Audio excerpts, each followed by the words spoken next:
I spend so much time breaking down the big sides of news beef for you, but sometimes I like to take a minute to grind up the hooves and mix the news keratin into my down-market shampoo of a segment. Meanwhile, everybody...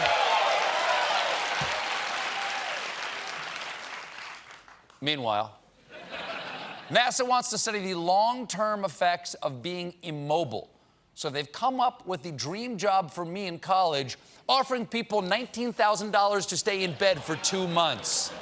Let me save you some cash. Just drop by my house while I'm binging Game of Thrones before the season premiere. Now,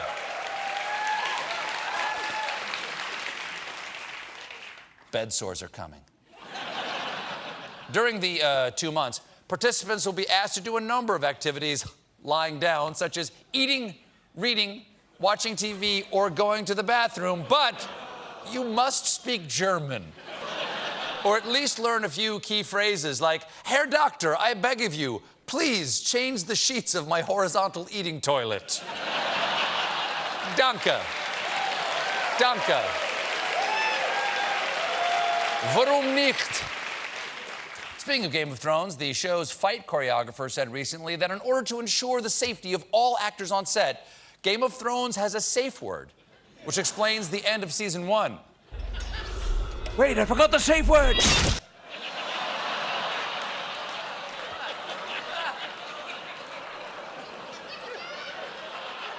Spoiler alert, John.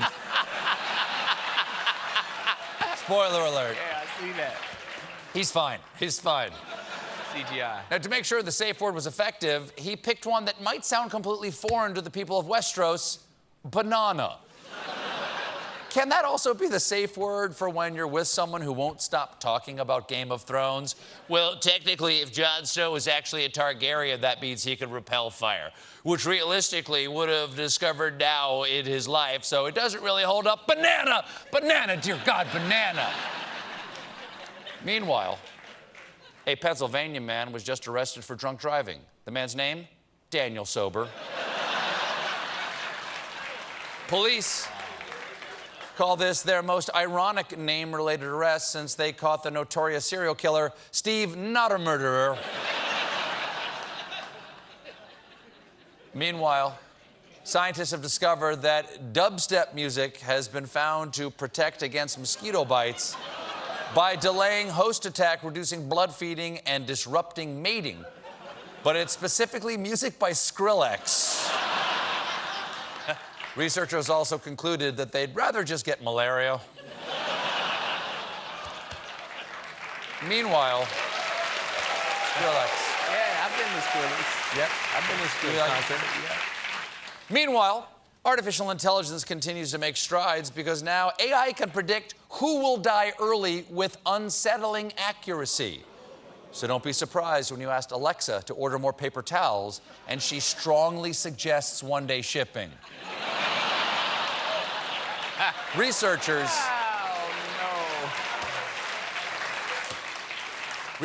trained the AI by having it analyze patients' health data using computer-based machine learning algorithms. The algorithm is fairly complicated. Did patient A put away 7 Cinnabons on Sunday? If so, go to alive. If yes, go to dead. Meanwhile, for some reason this weekend, Elon Musk dropped a rap song eulogizing Harambe the gorilla. Oh, good. So that must mean the Hyperloop is done, we've colonized Mars, and you've finished that machine that gets kids out of caves? What are you doing? Now, that headline sounds bad, but it doesn't sound nearly as bad as the song itself. Take a listen. R.I.P. Harambe, sipping on some Bombay, we on the way to heaven. Amen, amen. That is the cruelest thing ever to happen to Harambe. A gorilla who spent his life in a zoo and was murdered. But this is part of a long tradition of genius inventors making embarrassing forays into music. Who could forget Thomas Edison's wax cylinder single during the alternative current versus direct current wars? I electrocuted an elephant to prove AC is bad. The children saw old tops fry, and I guess that made them sad. We'll be right back with Amelia Clark.